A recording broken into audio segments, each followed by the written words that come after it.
नमस्ते दोस्तों, आप सभी का एक बार फिर से स्वागत है हमारी एक और नई और धमाकेदार वीडियो में। आज की इस वीडियो के अंदर हम लोग एक्सेल का एक बहुत ही इम्पोर्टेंट और कमाल का फीचर सीखने वाले हैं जिसका नाम है कंडीशनल फॉर्मेटिंग। अगर आप भविष्य में एक्सेल सीखने के बाद किसी भी छोटी या बड़ी कंपनी में जॉब करना चाहते हो या फिर इंटरव्यू के तैयारी कर रहे हो तो मानकर चलिए कि कंडीशनल फॉर्मेटिंग के बारे में आपको अच्छी तरह से पता होना जरूरी है। इसके बिना एक्सेल अधूरा है।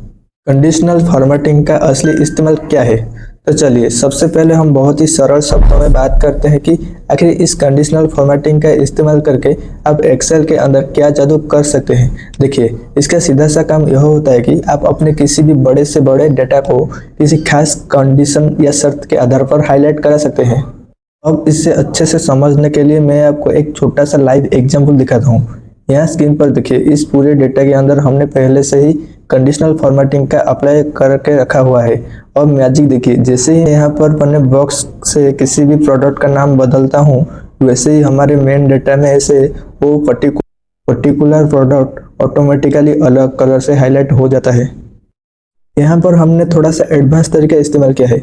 हमने क्या किया है कि एक बेहतरीन सी ड्रॉप डाउन लिस्ट बना दी है और उस लिस्ट को अपने मुख्य डेटा के साथ लिंक कर दिया है। इसका फायदा यह होता है कि हम लिस्ट में से जो भी प्रोडक्ट चुनते हैं वह डेटा में तुरंत चमकने लगता है, जिससे हमें उस प्रोडक्ट की पूरी जानकारी, उसका स्टॉक, उसकी कीमत एक नज़र में ही पता चल जाता है। तो चलिए अब बिना किसी देरी के बिल्कुल शुरू से जानते हैं कि आप भी अपने एक्सेल के अंदर इस तरह से एडवांस कंडीशनल फॉर्मेटिंग कैसे लगा सकते हैं। तो आपको बिल्कुल नए सिरे से सीखने के लिए जो कंडीशनल फॉर्मेटिंग मैंने पहले से ही लगा हुआ है, पहले उसे मैं हटा देता हूँ। हटाने के लिए हम इस सेल को सिलेक्ट करेंगे और होम टैब के अंदर आपको बिल्कुल राइट साइड में क्लियर का एक छोटा सा ऑप्शन दिखाई देगा। इस पर क्लिक करने के बाद आप यहाँ पर क्लियर ऑल करेंगे। यहाँ से सब कुछ बिल्कुल साफ हो जाएगा।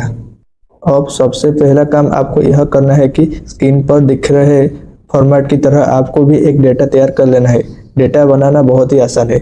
आपको बस कुछ हेडिंग्स लिखना है।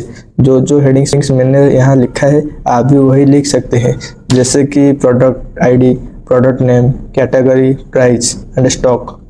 इस बॉर्डर वाली सेल के अंदर हम समझने के लिए किसी भी एक प्रोडक्ट का नाम टाइप कर देते हैं, जैसे कि मैं यहाँ पर लिख देता हूँ माउस।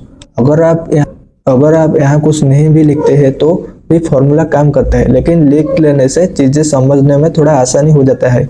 इसके बाद हम इसे थोड़ा सा सेंटर कर देते हैं ताकि यह देखने में अच्छा लगे। यह काम पूरा हो जाने के बाद अब आते हैं हमारे मेन पार्ट, यानी कंडीशनल फॉर्मेटिंग अप्लाई करने का।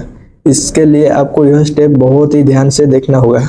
सबसे पहले अपने पूरी डेटा को माउस की मदद से सिलेक्ट कर लीजिए, लेकिन यहाँ एक बात की विशेष ध्यान रखना है। आपको ऊपर वाले मेन हेडिंग को सिलेक्ट नहीं करना है। हेडिंग को छोड़कर उसके नीचे वाले पहले सेल से लेकर आखिरी सेल तक पूरी डेटा को माउस का लेफ्ट क्लिक दबाकर सिलेक्ट कर ले। सिलेक्ट करने के बाद आपको ऊपर होम टैब में जाना है। यहाँ पर आपको स्टाइल नाम का एक ग्रुप दिखाई देगा जिसके अंदर कंडीशनल फॉर्मेटिंग का ऑप्शन मिलेगा। इस पर क्लिक कर दीजिए। करते ही नीचे की तरफ एक लिस्ट खुलेगा जिसमें आपको न्यू रूल वाले ऑप्शन पर क्लिक करना है। आपके सामने न्यू फॉर्मेटिंग रूल की एक नई विंडो खुलकर आ जाएगा। इसमें से आपको कई सारे ऑप्शन दिखेंगे, लेकिन आपको सबसे नीचे वाले option use a formula to determine which cell to format पर क्लिक करना है। आप इस पर क्लिक करेंगे, नीचे आपको फॉर्मूला डालने के लिए एक खाली बॉक्स मिल जाएगा। इसको इस बॉक्स के अंदर क्लिक करना है। पहले कीबोर्ड से बराबर का निशान लगाइए। इसके बाद अपने मुख्य डाटा में से जो सबसे पहला प्रोडक्ट है, जैसे कि हमारा सेल में लैपटॉप है, उस सेल पर क्लिक कर दीजिए। जैसे ही आप क्लिक करेंगे वहां पर सेल्स का एड्रेस आ जाएगा, जैसे कॉलम और रो दोनों के आगे डॉलर का साइन लगा होगा, जैसे कि $B एंड $2। आपको करना यह है कि जो 2 नंबर के आगे डॉलर बना हुआ है, यानी 2 के ठीक पहले वाले डॉलर, उसे कीबोर्ड की मदद से बैकस्पेस दबाकर डिलीट कर देना है। याद रखिए, कॉलम के आगे वाले डॉलर यानी कि बी के पहले वाले डॉलर को डिलीट नहीं करना है। इसके बाद आपको बराबर का निशान लगाना है और इस बार आपको उस सेल को सिलेक्ट करना है जहां हमने राइट साइड में माउस लिखा था। फॉर्मूला लगाने का काम यहीं पर खत्म होता है। यह बहुत ही आसान था। अब हमें कलर सेट करना है। इसके लिए नीचे दिए गए फॉर्मेट वाले बटन पर क्लिक कर दीजिए। आपके सामने एक और छोटा सा विंडो आएगा जिसमें फिल टैब पर जाकर आप अपनी पसंद का कोई भी बेहतरीन सा कलर चुन सकते हैं। जैसे कि आप अपने डेटा को हाईलाइट कराना चाहते हैं, कलर चुनने के बाद ओके पर क्लिक कर दीजिए। यहाँ आपको एक प्रीव्यू दिखाई देगा कि मैच होने के बाद आपके डेटा आपको कैसे दिखाई देगा।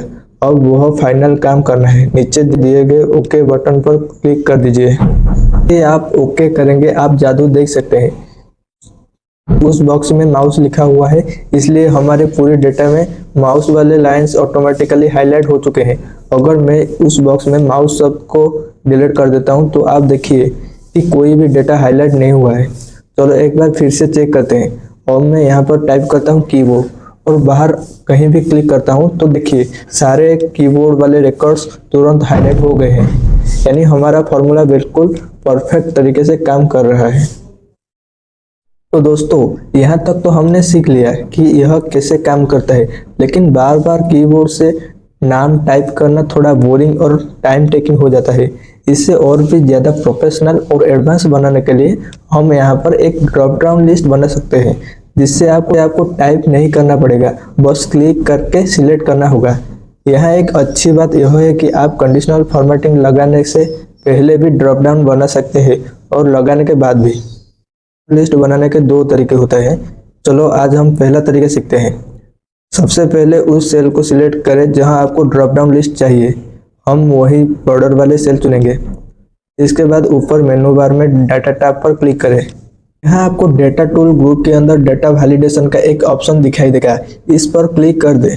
आपके सामने एक छोटा सा विंडो खुलेगा जिसमें अलाउ के नीचे यहाँ एनी वैल्यू लिखा है, उस पर क्लिक करके आपको लिस्ट को सिलेक्ट कर देना है। अब नीचे जो सोर्स वाला बॉक्स बना है उसमें क्लिक करें और आपके डेटा में जितने भी प्रोडक्ट्स है उसके नाम एक एक करके कॉमा लगाकर लिखिए।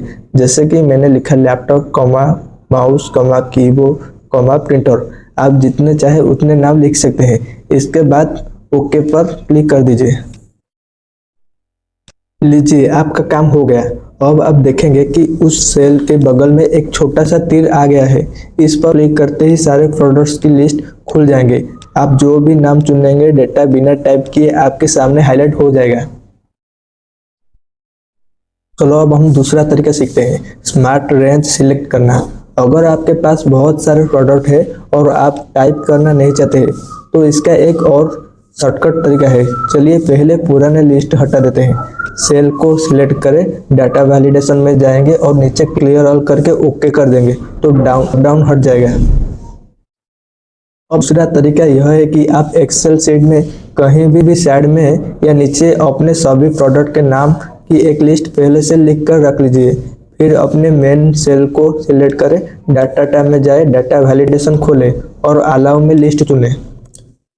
इस बार सोर्स वाले बॉक्स में क्लिक करने के बाद आपको नाम टाइप नहीं करना है, उन सभी नामों को एक साथ सिलेक्ट कर लीजिए जो अपने साइड में लिख रखा है। इसके बाद पर क्लिक कर दीजिए। आपके ड्रॉप डाउन लिस्ट फिर से तैयार है। और हाँ, जो नाम आपने टाइप किया है उसको छुपाने के लिए होम टैब में जाकर उनका फ्रंट कलर व्हाइट कर दीजिए, जिससे वो किसी को भी दिखाई नहीं देंगे और आपका काम भी हो जाएगा। फॉर्मेटिंग को कैसे हटाएं? और मान लीजिए कि भविष्य में आपको इस कंडीशनल फॉर्मेटिंग की जरूरत नहीं है और आप इस रूल को पूरी तरह हटाना चाहते हैं, तो इसका तरीका भी सीख लीजिए। आपको अपने डेटा के अंदर कहीं भी क्लिक करना है, फिर होम टैब के अंदर दोबारा कंडीशनल फॉर्मेटिंग पर जाना है। यहाँ नीचे आपको क्लियर रूल का एक विकल्प मिलेगा, इस पर जैसे ही माउस ले जाएंगे आगे आपको clear rule form entire sheet का ऑप्शन दिखेगा। इस पर क्लिक करते ही आपकी शीट पर लगे सारे रूल एक झटके में गायब हो जाएंगे। आज की इस पूरी वीडियो के अंदर हम लोगों ने बहुत ही आसान तरीके से स्टेप बाय स्टेप तरीके से सीखा कि एक्सेल में थोड़ा एडवांस लेवल पर कंडीशनल फॉर्मेटिंग कैसे अप्लाई की जाती है। मैंने कोशिश की है कि एक एक पॉइंट आपको बहुत ही अच्छे से और गहराई से समझा सकूं। मुझे पूरा यकीन है कि आपको यह वीडियो बहुत पसंद आई होगी और इससे आपको कुछ नया सीखने को जरूर मिला होगा। अगर आपको यह जानकारी अच्छी लगी है तो इस वीडियो को एक छोटा सा लाइक कर दीजिए और अपने दोस्तों और सहकर्मियों के साथ शेयर कर ले। तो हमारे चैनल को सब्सक्राइब करना बिल्कुल ना भूलें, ताकि इससे भी काम की वीडियोस आपको आगे भी मिल सके।